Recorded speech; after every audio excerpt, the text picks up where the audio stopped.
Let's talk to Clem Chambers. He is the founder of ADVFN. Very good morning to you, young Clem. Good morning, Nick. Now, it strikes me at the moment that the stock market seems to be sort of driven by personalities. I can't get this Tesla situation out of my head, for example. What are your thoughts on that? Somebody tweeting, okay, that a company may be taken private. When I grew up, everything had to go through an RNS. Well, it's the American market, and there they have a different set of requirement for making announcements. And I'm not quite sure whether you can actually do so through Twitter. I think you have to nominate your channels.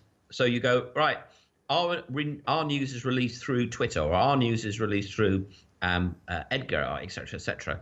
So if Tesla had said that their regulatory news or American equivalent had to go through Twitter, that would be fine. But I don't believe they do. So, I mean, I think Mr. Musk is under a little bit of pressure. But after all, when you think that he's also not only trying to revolutionize the world with solar panels on the roofs, with electric cars, he's also landing rockets back from space backwards onto floating platforms. It's not surprising he might perhaps be under a little bit of stress and pressure. So I suspect he's, cracking under all that weight. But it's a very interesting story. It's a bit sad, and I also think there's a massive short attack on Tesla.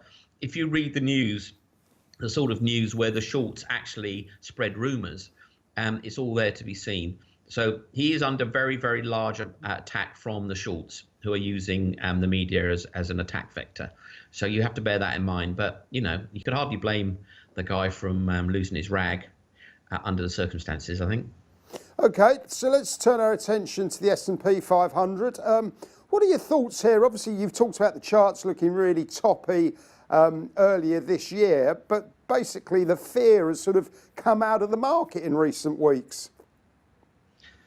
Well, I mean, I'm not so sure. I'm not so sure. It's reasonable in America, but everywhere else it's pretty bad. I mean, there's flows of money going into America as a kind of safe haven from all the reverse QE, which is sucking money out of the emerging markets. So the tide of QE is actually starting at the periphery, and you're seeing all the BRICS countries in big problems, and they are repatriating, or that is causing a money flow into America. Now, where that goes from here, I don't know. I mean, if you look at the UK market, I mean, it's a shambles, isn't it? I mean, actually, I was looking at it back into the 90s, and the market basically hasn't moved in 20 years, and that's quite interesting all on its own. Same with the French market. The American market's a different thing altogether. The American-German market, they're like different markets altogether. French UK market, basically dead ducks.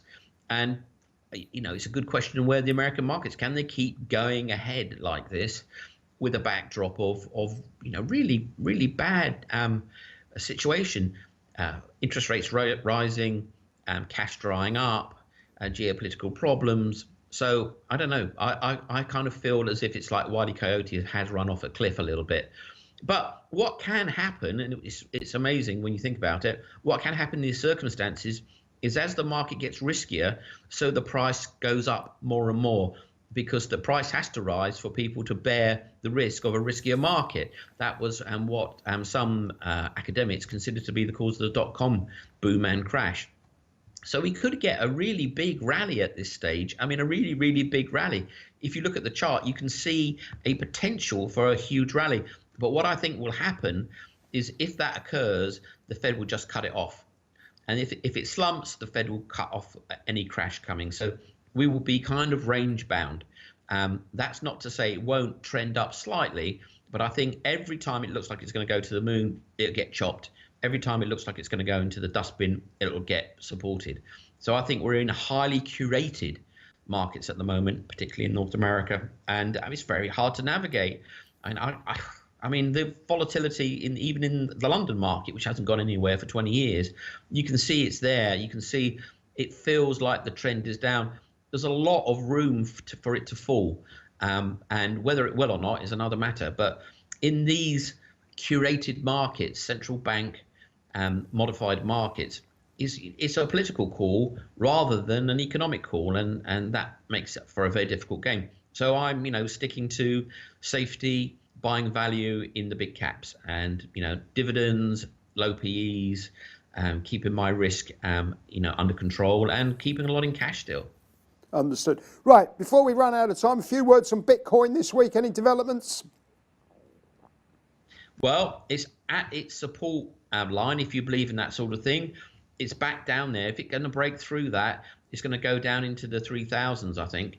And it's the indicator that I use is how much can you make from mining coins in the altcoin sector, because that's the periphery. So that's like the canary in the cage of the whole market. And that canary is not quite fallen off its perch, but it is really, really, really suffering. So the altcoins are really on the back foot. So I can't really see Bitcoin rallying much with the rest of the coins being so soft. But it could just be a money flow out of those coins into the inverted commas safety of Bitcoin that could actually be supporting Bitcoin. But I am still bearish. I don't think this 6,000 level is the bottom of this run. We'll see. It will be out in the open within a couple of weeks, and whether we're going to get a nice bounce off this support or whether it's going to go crashing through. And if it does, you will see it in the 4s, maybe even in the 3s. Well, on that bearish note and thoughts, Clem, thank you very much.